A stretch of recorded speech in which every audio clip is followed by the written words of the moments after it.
I'm gonna take you to the nurse. Yeah, take care. Another Cuyahoga County jailer has pleaded guilty to mistreating an inmate. July 2018. Robert Marsh and Idris Fareed Clark, who worked as prison guards at Cuyahoga County Jail, decided to teach inmate Chantel Glass a lesson for being loud.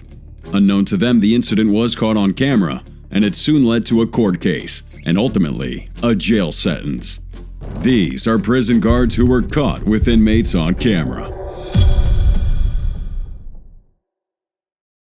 I was extremely outraged that these breaches occurred under our watch. This is the very kind of breach that causes people to die. September 23, 2017, a security breach involving correctional officer Matthew Schreiner led to the most dangerous prison riot in New Mexico. At the center of it was Schreiner, a 22-year-old rookie guard stationed in cell block 3 of the Northeast New Mexico Correctional Facility in Clayton. He was inexperienced, undertrained, and thrown into a unit of some of the most violent inmates in the state. What happened that night, captured in security footage and later reviewed in investigations, not only exposed issues in prison operations, but also unleashed chaos that nearly turned deadly. Earlier that night, Schreiner was seen on camera interacting with inmates, including exchanging items through cell doors. Then he approached cell 203, housing one of New Mexico's most notorious inmates, Clifton Dwayne Bloomfield. Clifton Bloomfield pleaded guilty in 2008 to 5 murders over 4 years.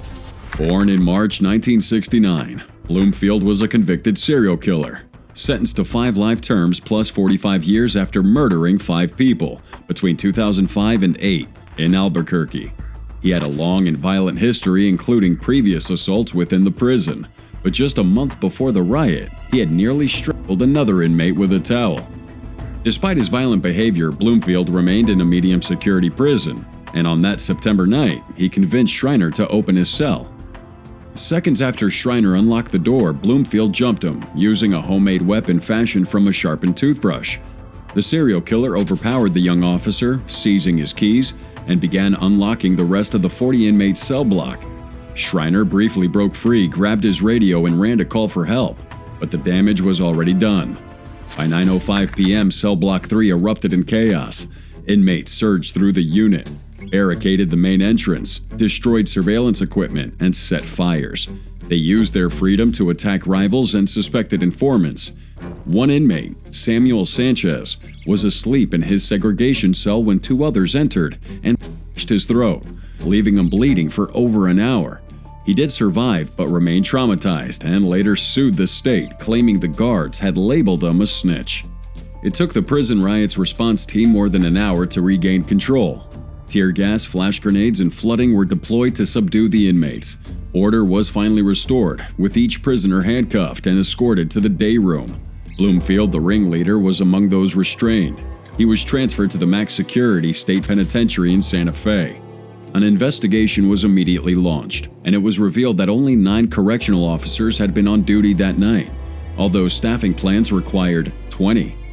The facility, holding up to 625 inmates, was severely understaffed and ill-prepared for any kind of major disruption. These shortages weren't new. Between May 2017 and November 2019, the DOC fined the prison operator, GEO Group, more than $2.7 million for failing to meet minimum staffing requirements. Aside from that, though, despite warnings and emails specifically addressing the threat posed by Bloomfield, including a September 12th memo from Warden Mark Bowen, the necessary precautions were ignored. Officers were instructed to only open Bloomfield's cell in the presence of supervisors and with cameras running. Schreiner didn't follow this protocol either. In the days after the riot, Matthew Schreiner resigned and left the state. He was charged with unlawful rescue of a convicted capital offender and assisting in an escape. Prosecutors initially pursued felony charges, but these were later dropped due to insufficient evidence of intent. Schreiner claimed Bloomfield tricked him and that he wasn't adequately trained to handle such a high-risk unit. He too files a lawsuit against the GEO Group and the Corrections Department, alleging he'd been made a scapegoat. Clifton Bloomfield faced new charges related to the riot, including kidnapping, conspiracy to commit murder, arson, battery on a peace officer, and criminal damage to property. He was also charged with attempted murder for a prior assault on another inmate. As of the latest updates, these cases remain pending in court. Samuel Sanchez, the inmate who was nearly killed during that riot, fled a negligence lawsuit against the GEO Group and the state. On April 24, 2021, he reached a settlement with the state for $200,000. The suit claimed the prison failed in hiring, training, and supervising correctional staff. It further emphasized the danger of housing violent offenders like Bloomfield in a facility that lacked proper security infrastructure. The incident triggered a significant shift in how the Clayton facility was managed. In November 2019, the state of New Mexico ended its contract with the GEO Group and assumed direct control of the prison. Warden Tim Hatch was appointed, and sweeping changes were implemented. Staff were instructed never to open any high-risk inmate cell without backup, a supervisor, and a video monitor. They took away physical keys, and now all cell doors are controlled remotely through a secure master control room. The state also began reworking the staffing configuration to ensure that minimum safety requirements were always met. The number of filled positions increased, and the transition from private to public management aimed to provide better training and accountability. Officials stated that the goal was not just to prevent future riots, but also to enhance overall inmate rehabilitation through improved vocational and educational programs. There is growing outrage today over the death of an inmate in a New York State prison who was brutally beaten by more than a dozen correction officers. New at noon, a guilty plea today from a correctional officer in connection with the beating death of an inmate at the Marsh Correctional Facility. December 2024. Christopher Walwrath, working as a prison guard at Marsh Correctional Facility, was on duty when Robert Brooks was transferred from Mohawk Correctional to continue his 12-year sentence for assault involving a former girlfriend. Little did anyone know that something terrible was about to happen, as Walwrath was soon charged with Brooks' death. Christopher Walwrath was born in upstate New York, spending most of his adult life in public service, working toward a stable and respected career in law enforcement. At age 36, he became a CO at Marsh Correctional, known by peers as quiet and disciplined. Walwrath kept a low profile and followed the strict structure of prison life as a guard. But behind that was a man who became part of one of the most brutal prison beatings ever recorded on camera in New York State. December 9th, 2024, Walwrath left his post to join 5 other COs in attacking 43-year-old inmate Robert Brooks. Brooks had just arrived at Marsh from Mohawk Correctional, and within hours of his arrival, while his hands were cuffed behind his back, Brooks was escorted to the prison's infirmary. There, several COs punch, kick, and strike him, according to body cam footage. The Attorney General's office released body cam footage with Brooks placed on a medical examination table and subjected to a sustained beating. Walwrath admitted in court that he put Brooks in a chokehold, struck him in the body and groin, and actively participated in the assault. The violence escalated quickly. Brooks, remaining handcuffed throughout this whole ordeal, was yanked upright by his collar, slammed against the window, and lifted by his neck before being dropped. His face was bloodied, his body limp. Not once during the beating did any officer activate the audio function on their body-worn cameras, but the footage still captured the attack in silent detail. The next day, December 10th, Brooks was pronounced dead at a local hospital. An autopsy revealed signs of asphyxia due to compression of the neck. His death was ruled a homicide. Robert Brooks had been serving a 12-year sentence since 2017 for assault involving a former girlfriend. At the time of his death, he was only hours into his stay at Marsh Correctional. Prosecutors stated Brooks had not provoked the attack. According to the Onondaga County District Attorney William Fitzpatrick, the assault was essentially a violent initiation. A welcome to Marcy statement with kicks and punches. Fitzpatrick, a special prosecutor in this case, led the criminal proceedings against the guards involved. By May 5, 2025, Christopher Walwrath pled guilty to first-degree manslaughter after accepting a plea deal. He agreed to a 15-year prison sentence, avoiding the possibility of life imprisonment if convicted of second-degree murder. During the hearing, Walwrath admitted to lying about his actions and confirmed that he'd willfully taken part in the beating. His sentencing is scheduled for August 4, 2025. This was the first formal plea agreement reached in the case. This beating involved not only Walwrath but also 5 other officers who faced second-degree murder charges. 3 additional prison workers were charged with manslaughter, and another was accused of evidence tampering. A total of 14 staff members, including CO, sergeants, and a nurse, were implicated. 1 resigned immediately after the attack. The rest were suspended without pay pending termination. The footage sparked outrage across the state. New York Governor Kathy Hochul condemned the killing, stating that Brooks should be alive. She called the attack sickening, pledging to fire all employees involved. In the weeks that followed, changes were introduced to prison policy. A new rule now requires officers to activate their body cameras during any interaction with inmates. The DOC Commissioner, Daniel Marticello III, issued a memo reinforcing the need for immediate accountability and ethical standards within the system. But that's not all. An investigation by the DOC and Community Services also revealed that several supervisory staff, including sergeants and the infirmary nurse, had witnessed that beating and failed to intervene. These revelations painted a picture of a deeply broken system. Brooks's family responded to the attack with grief and anger. They filed a civil rights lawsuit against the state, alleging excessive force and institutional tolerance of violence. His son, Robert Brooks Jr., attended the plea hearing and later released a statement calling it one step in a long road to justice. He would have voiced concern for Walwrath's future behind bars, noting the irony of a former guard now entering the prison system he once worked for. Attorney General Letitia James promises a full investigation, stating that her office would use every available tool to hold those involved accountable.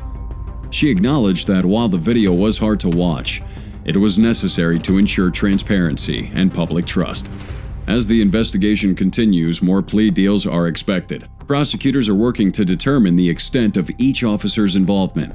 The state has also pledged to deal with everyone responsible and prevent future abuses.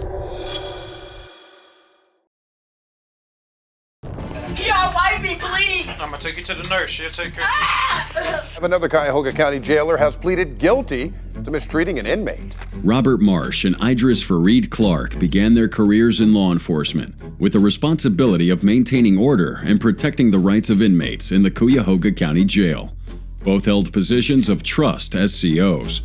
Now Clark, who eventually rose to the rank of corporal, was known for enforcing discipline, but later his actions would draw public scrutiny for violating the very rules he was meant to uphold.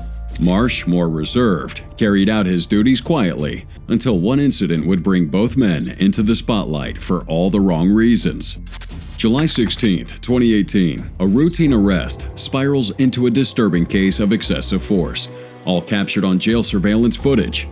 29-year-old Chantel Glass was taken into custody by Cleveland police over a misdemeanor warrant related to a missed court date for a traffic ticket. After her transfer to Cuyahoga County Jail, Glass requested to make a phone call, which jail officers Marsh and Clark denied. When she protested, one of the officers threatened to strap her into a restraint chair and beat her.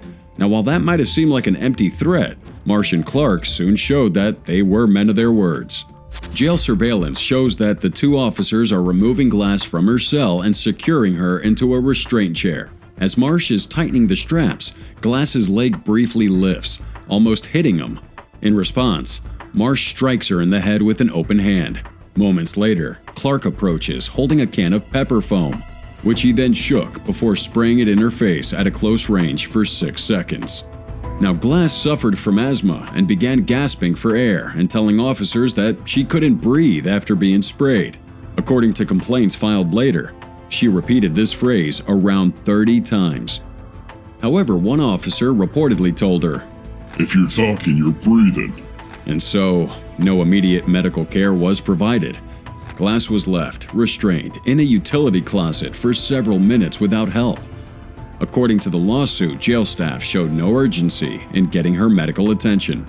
The footage of this incident only became public after legal efforts by local news outlets, sparking outrage and investigations. The officer's actions became the subject of a criminal case and a civil litigation. What followed would be a multi-year legal process that would bring Marsh and Clark to justice. By November 2019, Marsh pled guilty to misdemeanor assault. As part of his plea deal, he agreed to resign from his position and was sentenced to 30 days in jail, which he served in Summit County. Clark, however, faced more serious charges. He was originally charged with interfering with civil rights, unlawful restraint, tampering with evidence, perjury, intimidation, tampering with records, unauthorized use of property, extortion, and intimidation. However, in January 2020, he pled guilty to attempted felonious assault, extortion, and unlawful restraint. Clark was then given 18 months in prison for each felony and 60 days for the misdemeanor. He served his time in Lorain County, and as part of his plea agreement, Clark also resigned from his position at the Cuyahoga County Jail. Interestingly, Clark's bad conduct didn't end with that attack. Months after he was charged, he tried to pressure a fellow CO to testify on his behalf by threatening to release video evidence of that officer using force on inmates. Clark said he had access to damaging footage and would make it public unless this officer supported his defense, specifically testifying about poor training and jail conditions. This intimidation tactic led to additional charges of extortion and attempts to influence a witness. Before their sentences and plea deals, Marsh received only a 3-day suspension and Clark a 15-day suspension after the attack. It wasn't until the incident went viral and turned out to become one of many that a criminal investigation by the Ohio Attorney General's office was launched. But then the case did not end with jail sentences and resignations for Marsh and Clark. 2020, Chantel Glass would file a civil rights lawsuit in federal court against both officers, accusing them of excessive force, assault, battery, and constitutional violations. The lawsuit also faulted Cuyahoga County for failing to train and supervise its staff. Now, the case took years to resolve, but on July 2, 2024, the county agreed to pay Glass $300,000 to settle the case. County officials didn't admit any wrongdoing and declined to comment due to pending litigation at the time. Glass's legal team described the settlement as a step forward, though they emphasized that the real accountability lay with the county and its leadership. They noted that Glass had made repeated efforts to resolve the matter through official channels, but received no response from county executives. Her lawyers would state that what happened to her wasn't just the result of two bad actors, but a reflection of a system that tolerated abuse. With their resignations and criminal records now, Clark and Marsh's careers in law enforcement came to a definitive end. For Glass, the settlement marked some closure, but her experience revealed deeper issues with the treatment of inmates and the need for institutional reform. The surveillance footage shows a jail guard repeatedly punching an inmate inside the Joint Processing Center. January 19, 2024. Surveillance picks up a violent brawl between detention officers and an inmate at the Harris County Joint Processing Center in downtown Houston. The incident involved 21-year-old Allesandro Chavez Sandoval, who was arrested for a parole violation connected to a juvie robbery conviction. The video, with no sound, shows a brief verbal exchange between Allesandro and a guard before the officer then grabs his jacket and punches him repeatedly. Within seconds, many more guards rush over and also strike Allesandro. The fight would happen on the second floor of the facility, and the footage revealed Allesandro attempting to defend himself. Civil rights attorney Randall Calhoun, who represents Allesandro, later said the inmate was punched 6 times before he threw a single punch back.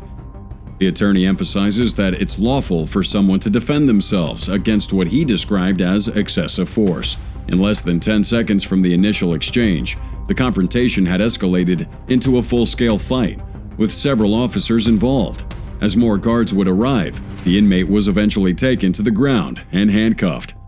According to Calhoun, the entire conflict started because Allesandro was laughing and speaking during roll call. The unnamed officer reportedly told him to step aside, and when asked why, Allesandro reacted with violence.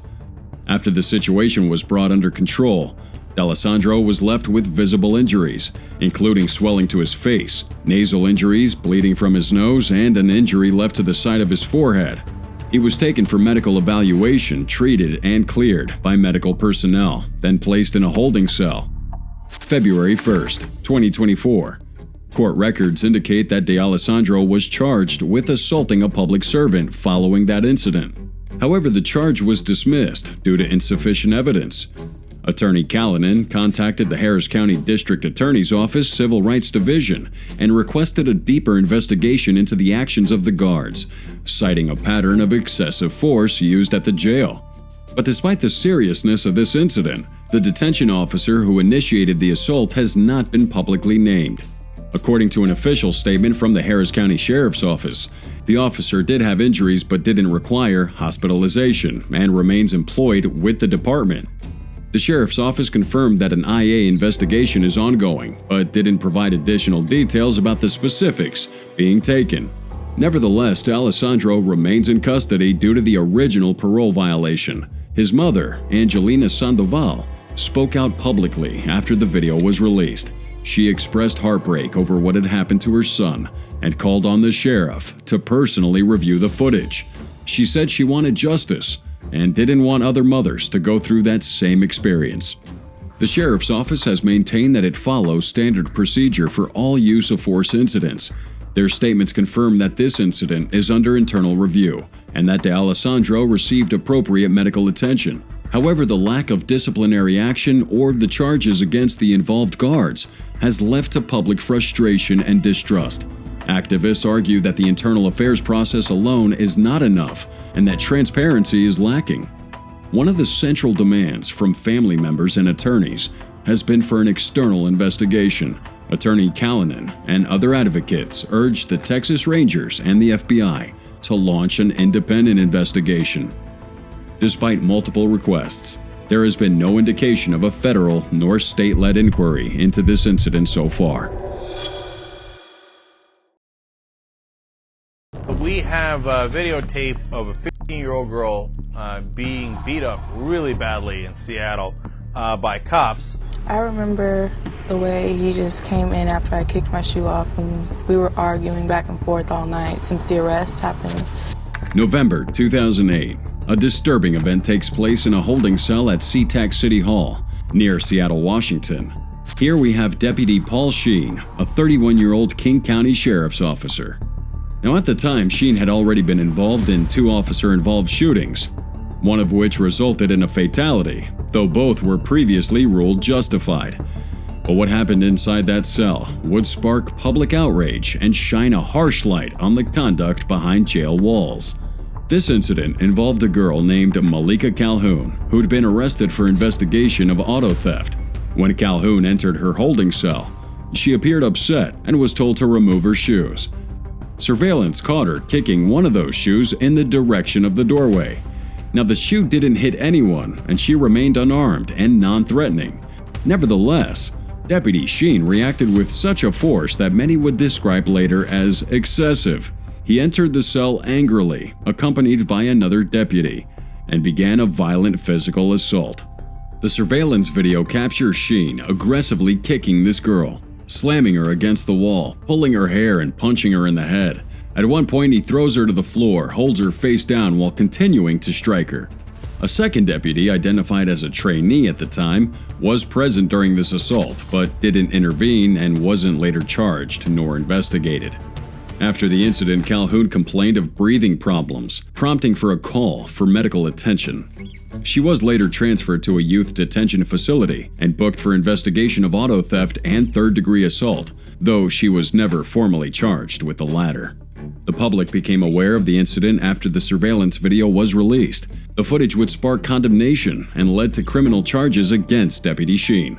Prosecutors charged him with fourth-degree assault, a misdemeanor carrying a possible sentence of up to a year in jail.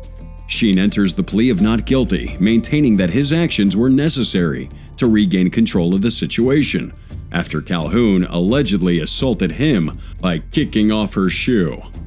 During his first trial, the prosecution emphasized that the level of force used was clearly beyond what the situation required. King County Prosecutor Daniel Satterberg stated that this wasn't merely a case of police misconduct, but of criminal misconduct. Now, in contrast, Sheen's defense team argued that he made a split-second decision in response to what he perceived as a threat. His attorney compares Calhoun's act of kicking off her shoe to a 2008 incident where an Iraqi journalist threw shoes at President George W. Bush, insisting that Sheen responded according to this kind of training.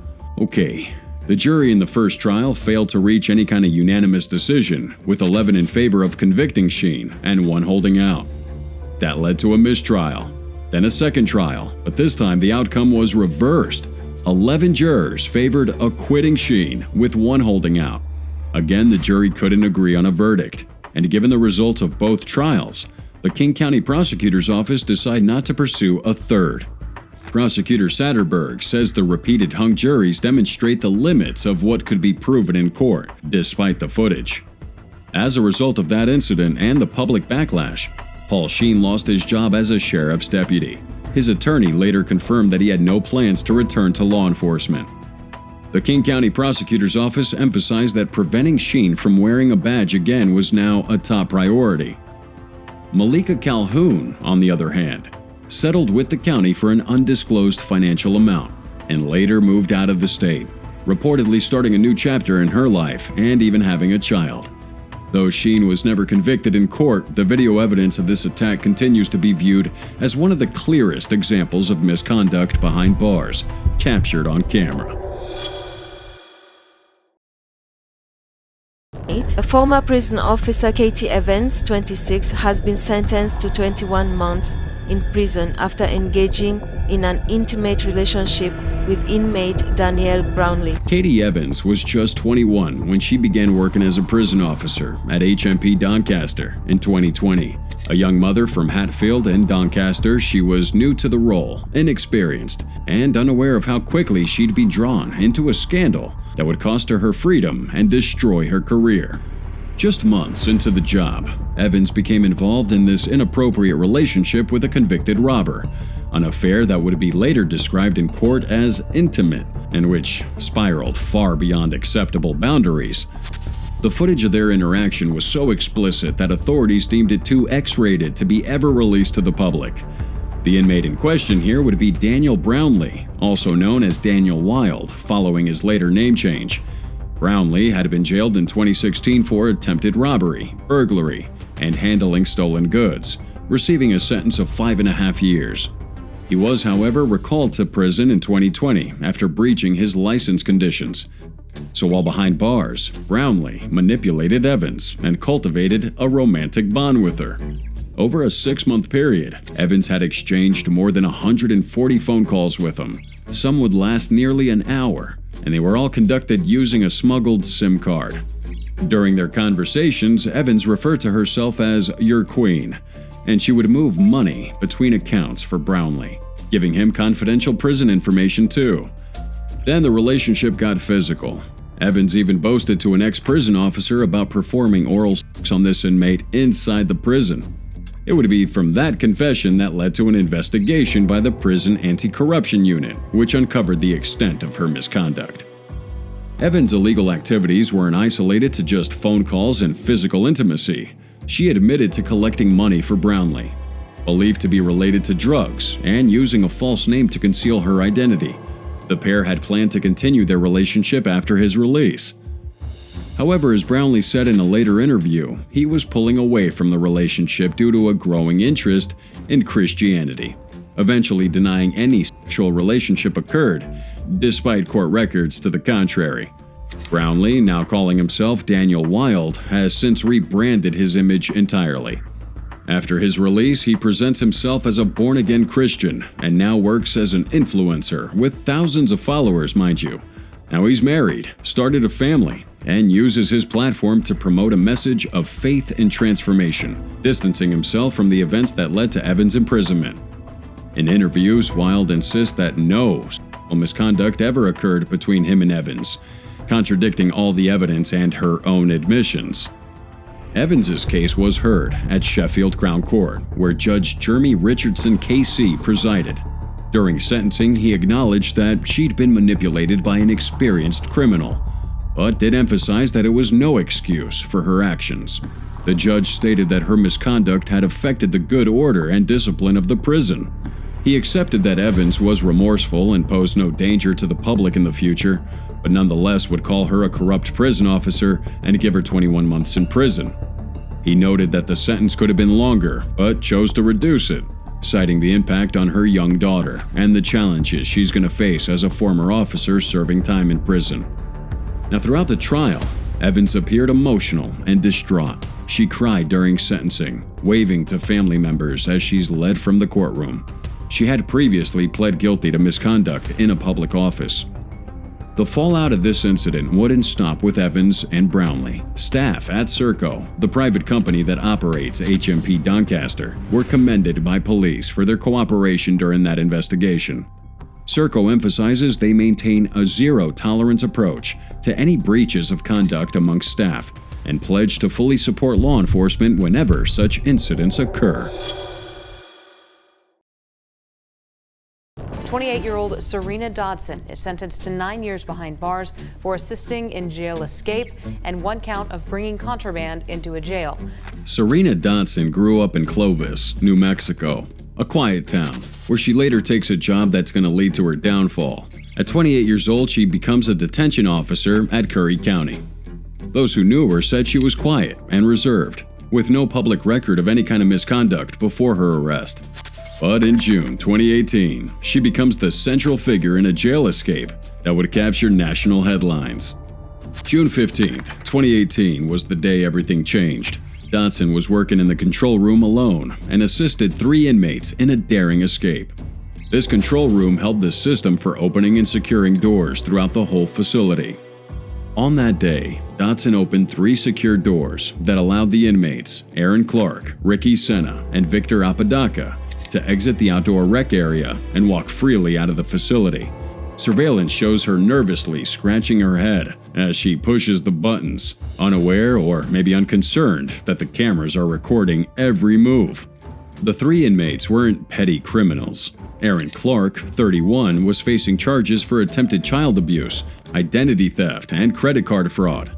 He also had a history of firearm possession as a felon.